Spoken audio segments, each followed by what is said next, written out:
So technical, for example, I began to, so maybe somebody wants to do video, maybe they want to create a YouTube channel, they want me to handle it. I'll now sit down and then sit behind laptop and be doing everything that they need. I will set up their thumbnail, set up their channel art, set up their trailer, set up their redesign their ad. I'll be doing all of that, sitting down beside laptop. While I'm sitting down beside laptop, nobody is talking about what we do out there.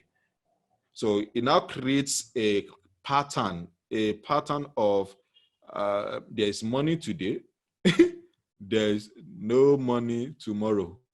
Because when I go out to talk about business, people come in, do business with us, then I get buried in doing the work. So nobody is out there talking about our business. And so by the time I finish this work, I'll have to go back and look for new clients to work with. Are you guys getting what I'm trying to explain? Is it clear? Do you understand? Or do you need me to explain anything a bit further? No, well, I'm speaking myself. Okay, please hold on there. At any point, if you have a question, please, as much as you can, note them. I want this session to be as interactive as it can be. Ask Dayo any question. The whole idea of this meeting is to help you guys. Remember, is to help you build a solid, sound business that even when you're not there, your business should still be able to run. So I'm sure you guys are taking this session very, very seriously and taking notes. So at any point, if you have questions, please do well to ask. It's a free session. You are not paying for it, but I also want you guys to know that these are sessions that people really pay a lot of money for. And I know, but you guys actually should take it very, very seriously. Pay a lot of money. I have a message on my phone now. I'm yet to finish the final session with somebody because we are rebuilding the entire business because they've been running and the guy is stressed. The guy is so stressed that the last session that we had, it was actually saying that, see, I'm tired. I don't even know where the money to pay all these people will come from because if I don't actually reply to all the messages, nobody will pay us. So I've personally been there before and I help people to walk through this. So I must say thank you again to King Oluremi Foundation and Kachi for putting this together because to be honest, if I knew this earlier on in my own business, I would have made maybe way more progress than I've made today.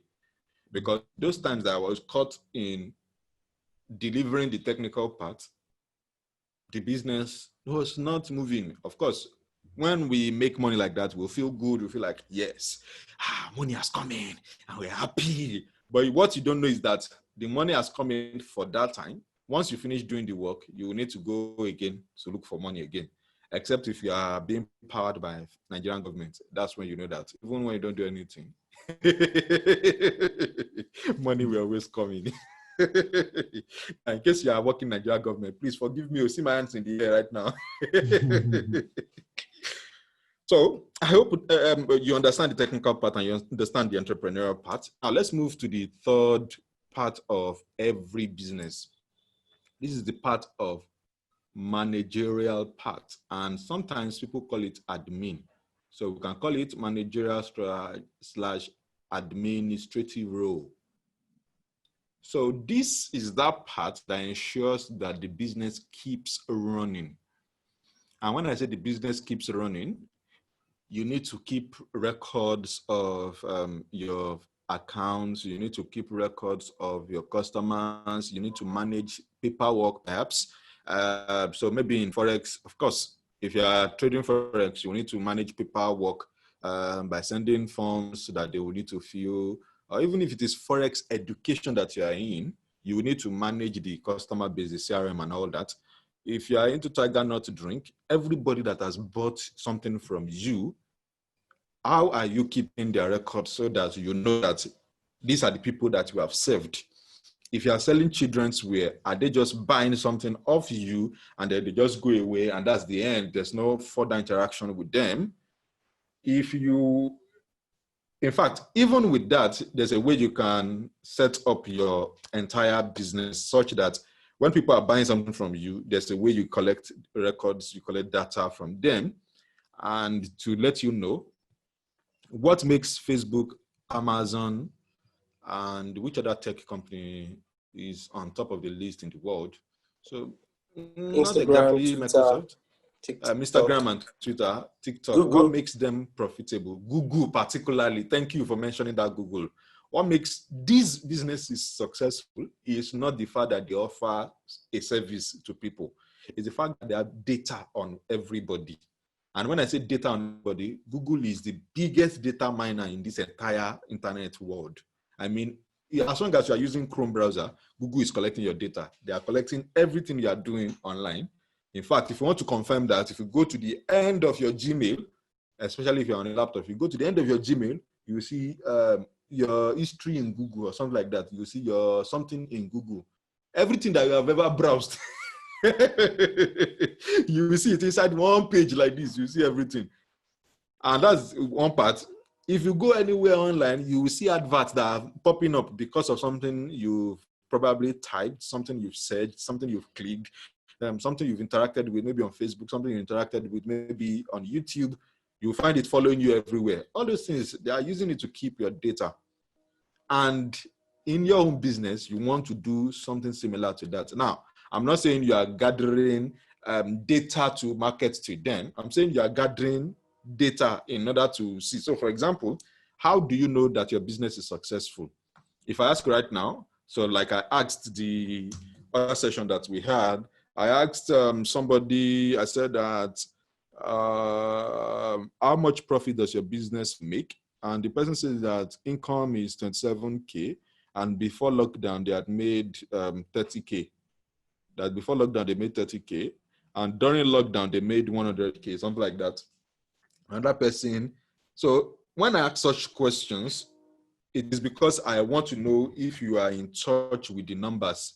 So this managerial role is where the numbers are being kept.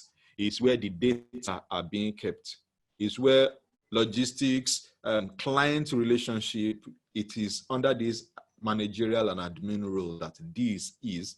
But what you find with many businesses is that we are the be-all, do-all of our business. So we are the person who will go out to go get people to come into the business.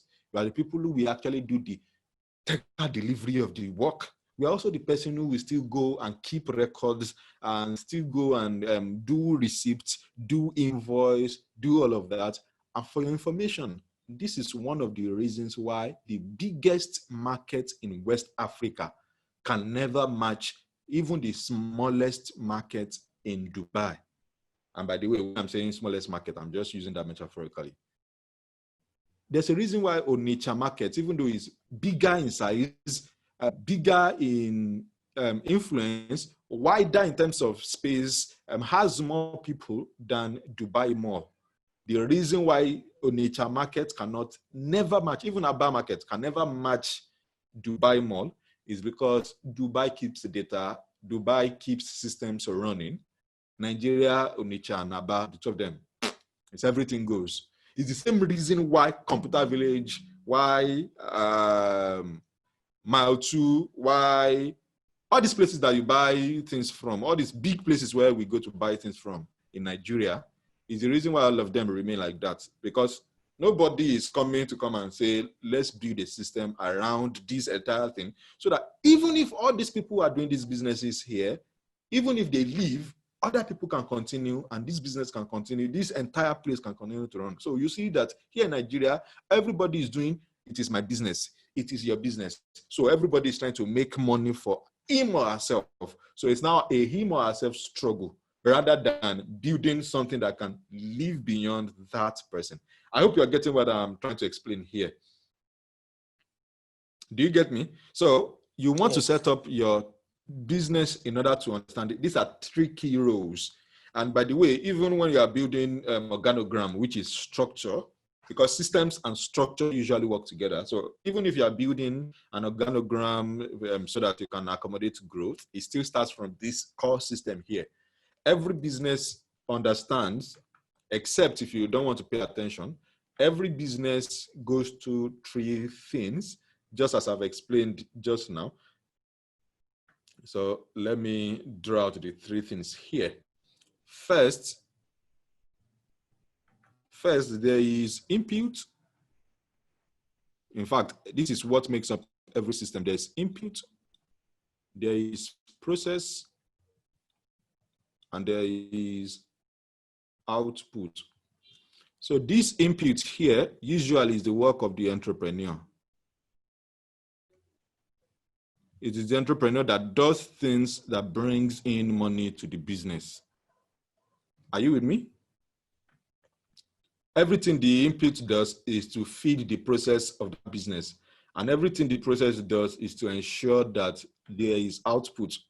Now, for output here, the most important output for every business is money. Or maybe I should use a naira so that you won't think I'm racist.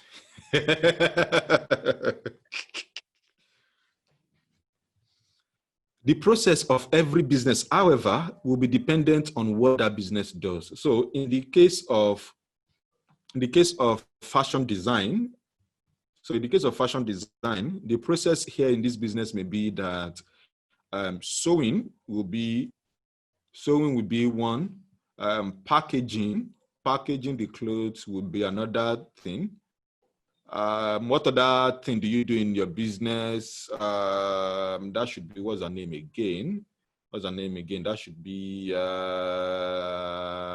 Afolabi Toyin, if I'm correct. Am I right? That should be Afolabi Toyin. Yeah.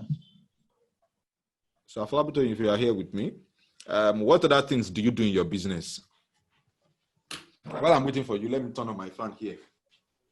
I'm listening. Sewing, we do sewing. Okay. And also packaging. Then Okay. finish up, knitting up, and Finishing. we do follow up. Yes, we do follow up too, and we recommend. Like Finishing, follow up. By follow up, what do you mean by follow up? Like you call people up, is that what you mean? like getting feedback from customers. Oh, great. There are some times we just sew without the measurement, and it's just like a ready-made something. So we sew Okay. and we package and deliver. So we want to Okay, know great. how the customer, we want to get feedback from the customer to know maybe it's Okay, a great. perfect size. Now, Maybe there's while you're at that, can I quickly ask, how do you bring in customers to business with you? I sometimes I get recommended, like recommendation Okay. based on This what I do. referral. Yes. I try to make my work as neat as possible. So from that, people are really after the neatness of your job. Okay. They are not even after the price. They want to see how you can deliver well, what you can do. So most times I get referrals, and Okay. most times from what I wear. Me wearing something that I make, and somebody going and like, wow, I love what you're wearing. Okay, and I'll tell them that yes, it's what I do. I made this myself. So, and from there they patronize me, and that is how I get customers. Okay. And do you do any other thing apart from that? So that brings in customer. Do you do anything aside from those two things that you mentioned? Other people sending them your way, or seeing your clothes on you and then liking it and then wanting I you post to do? on Facebook too. Post on Facebook, WhatsApp, and from there. Okay, so let's just say social media. Social media, yes. Okay, and how well has social media been doing? Like I can guarantee like about 7 customers on social media as at Okay, great. December. December 7. last year or December this year? December last year. I got Okay, 7 how? customers on Oh, Facebook. okay. So and every other one. So I think this is Okay. a lot of people. Okay, thank you for that.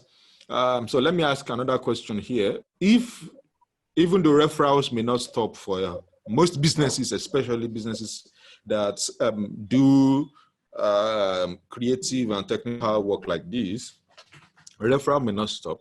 But let's say that while you are waiting for referrals to come,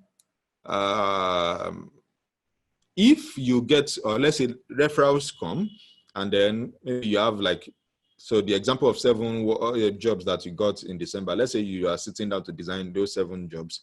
How does anybody come to do business with you while you are sitting down to do all those part of ensuring that the work is done? How does your business keep being in people's faces, or how does your business keep bringing people in while you are sitting down to do their work?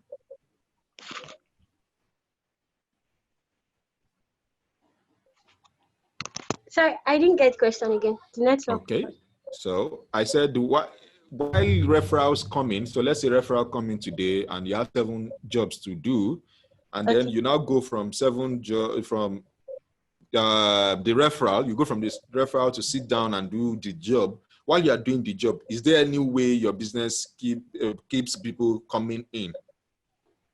Yes, because I don't just wait for the 7 customers.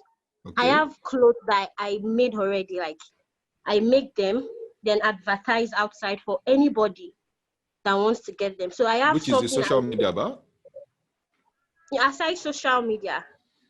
Aside Okay. social media, Okay. when I make a cloth, like I'm not making for anybody. I just want to make for somebody that will buy. So Okay. why after making the cloth, I snap based on social media, and I also display outside, even for passers-by. So it's not Oh, only okay. based on social media. I display Okay. outside for passers-by too. Even when anybody is coming in, and maybe when anybody is going and they see something, no matter what, it will grab their attention, and they are like, "Oh, so you can you make this for me?" They will even request something outside what I've displayed. But Great. it was Great. what I displayed that got their attention. So they're like, okay, I like what I'm seeing outside. Maybe this All person can right. make something else for me. All right. So thank you for that. Thank you very much for that.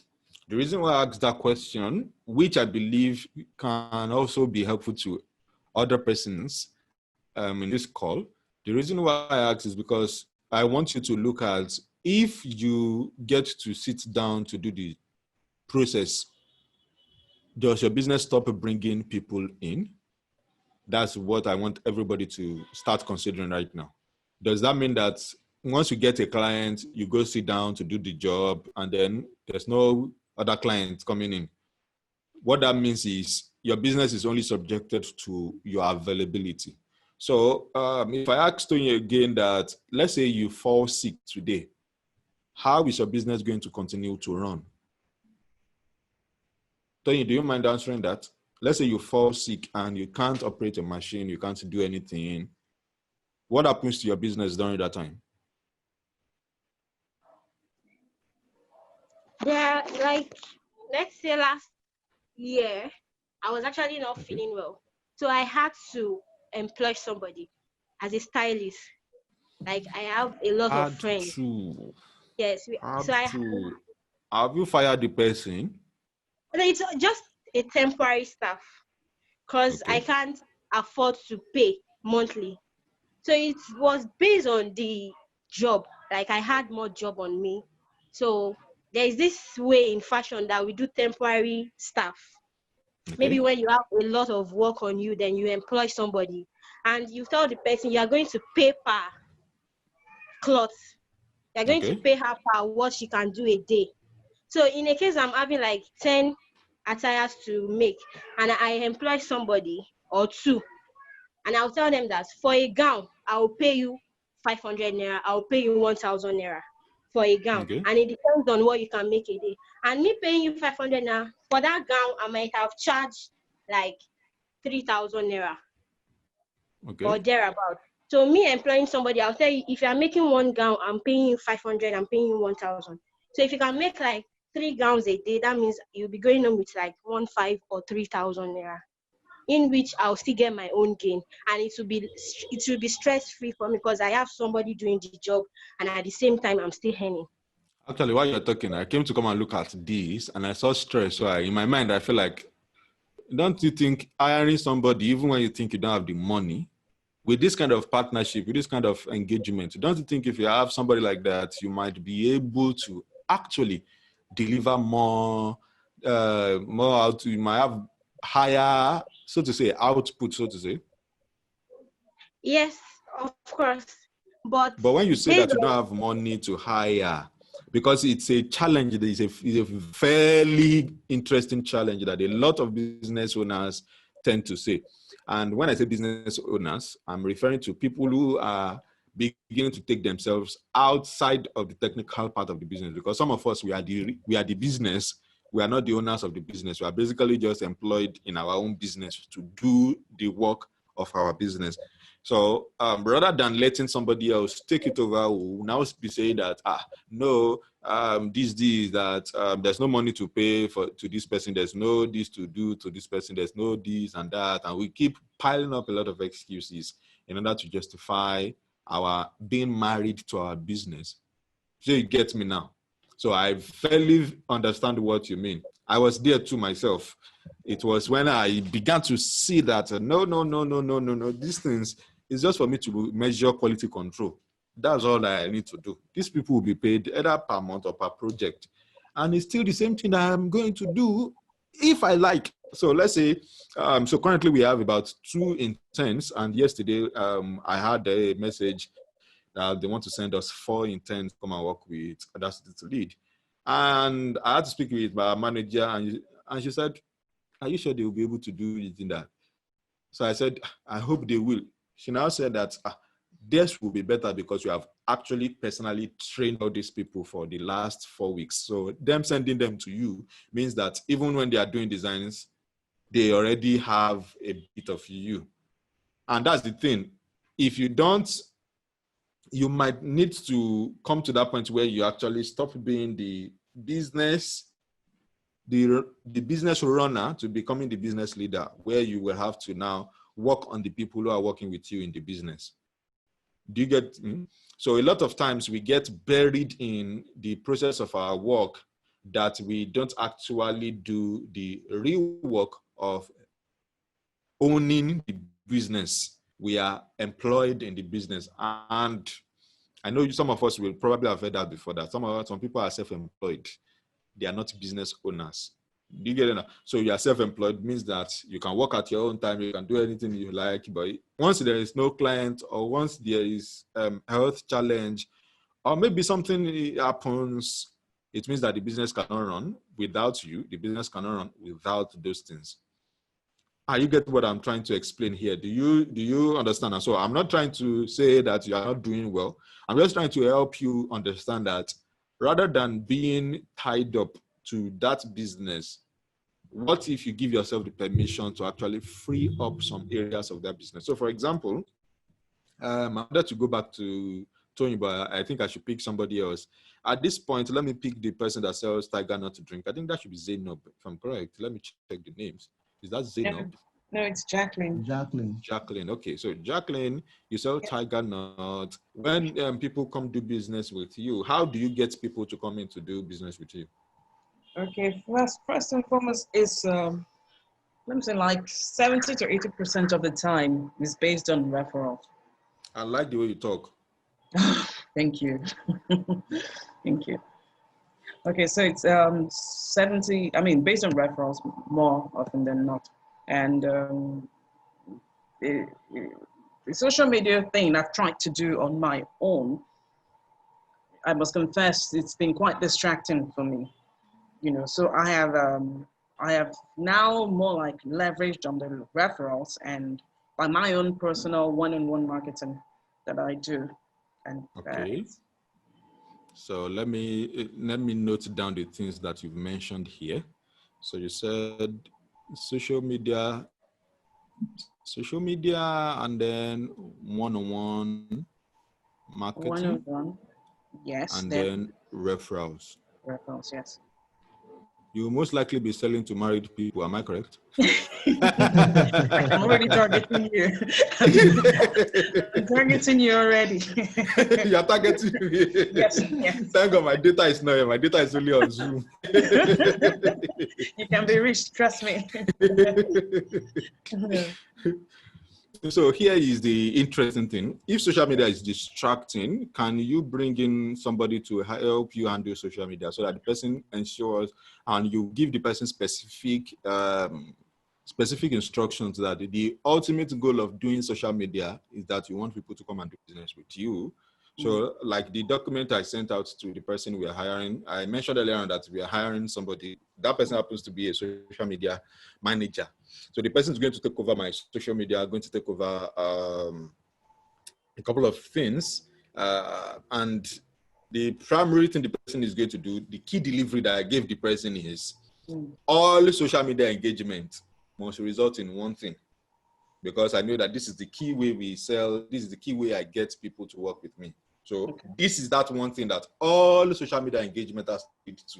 Do you understand now? So rather than scattering it everywhere, it's just narrowing every single content, even though the content will still be vetted by me, the content will have to pass through me, because that is what I need to do at this point. At least for the next few months, she will have to always pass the content through me until I know that, okay, this person has caught on. Then she can now begin to post even without verification. Do you understand? Yes, I do. So if you want to, you might need to hire somebody who will help you and do social media. Because the goal of that is, so for example, let's look at it as a system now that is going to run on its own. So social media can basically be sending people to one-on-one marketing. That is, social media will send people in order to have conversations with you. Is this conversation with you that you have to master sales, selling. This results in this. And then once it's done, perhaps this takes care of itself. If you have already done it down, that is, you have already produced before then, this takes care of that. So that means that this person who's handling social media will basically be handling the input part. So this person ensures that there is constant inflow of people into your business. Do you understand? Yeah. So for example, I mentioned sales just now. What a lot of people don't know is that sales usually is under process. Marketing is usually under input. Marketing is what leads to sales. Sales is where conversion happens. Sales is what leads to cash flow. Do you all get what I mean right now? Sales is what leads to cash flow. But marketing is where it starts from. Marketing is where you go share, talk about your business, do all that. It has to lead to sales. And the best sales so far that I have seen happens in a space where it usually will be either one-on-one or maybe in a small group. That's where I've seen that sales happen the most. And for some of us in this meeting right now, some of us have peculiar businesses. So fashion design, for example, you will need to get into a sales conversation with that person. Forex, you might need to do small groups. Crochet, you might need to get into a one-on-one conversation with that person. The person building the tech space, you might not really need, you might just be needed to get investors. So to say, the tiger nut, which is Jacqueline, thank God that you are the case study here. The children's wear, you might also need to develop this so that your business can continue to, because to be honest, I don't know, Jacqueline, have you experienced this before where there was a time you had a lot of clients, there was a lot of money coming in, and then suddenly there was a time that no money is coming in. Exactly. And they're feeling like, what's happening? Am I the right business? Am I doing the right? All of us, we experience it at one point or the other. Yes, but the reason why that happens is because we are not setting up a system that allows the money to keep flowing. So the thing that needs to happen first is the input, the marketing, the referral, the social media. All of that needs to happen. The process, sales, packaging the product, delivering the product, executing on the product. All of these are the processes that your business do. In fact, sometimes it will be processes that your business do every day, every week, some every month. So for example, restocking, buying items to use to produce the tiger nut, buying machine, maybe servicing your machine. You can set it up as a system such that you know that, okay, every month we need to bring in somebody to come and service the machine so that the machine can continue to churn out the amount of things that need to go out to clients. And of course, output, as I mentioned earlier on, output is basically the final product, which is actually the money. So I hope that this has been helpful to everyone. The managerial role, my own recommendation is, if you are not versed with accounting, like I'm a very good financial manager, but I'm not an accounting person. I mean, when it comes to money, in fact, sometimes my wife goes to the market, buys things, and she probably may exhaust all the budget for that marketing moment. But I will go the same thing, no, I'll come back with change. Because I have bargaining power. I know how to get somebody to do my bidding. Basically, because I'm an entrepreneur, I know how to sell, I know how to get into one-on-one conversation. So if somebody says that they are selling something for 5,000, I can say, you know what, let me pick 2, I'll give you 7,000. The person will feel like they have made more money. But what I've actually done there is I've actually favored by dropping it down. So they will say, no, no, it can't work. So I'll increase the money again. But me, I know that I'm not going to pay that exact 10,000 naira for that thing that I need to buy. There are some instances where it's there's no bargaining that will happen. So for example, maybe I go to maybe ShopRite and I lift something off shelf. That one I know that is a fixed price. I need to have money in my ATM in order to pay for that one. But if it is going to market, as long as I'm talking to you as a person, I can always bargain. I can always get into a conversation that will make you like me so much that you want to make me feel like I've just won some, maybe I've just won some big brother at that point.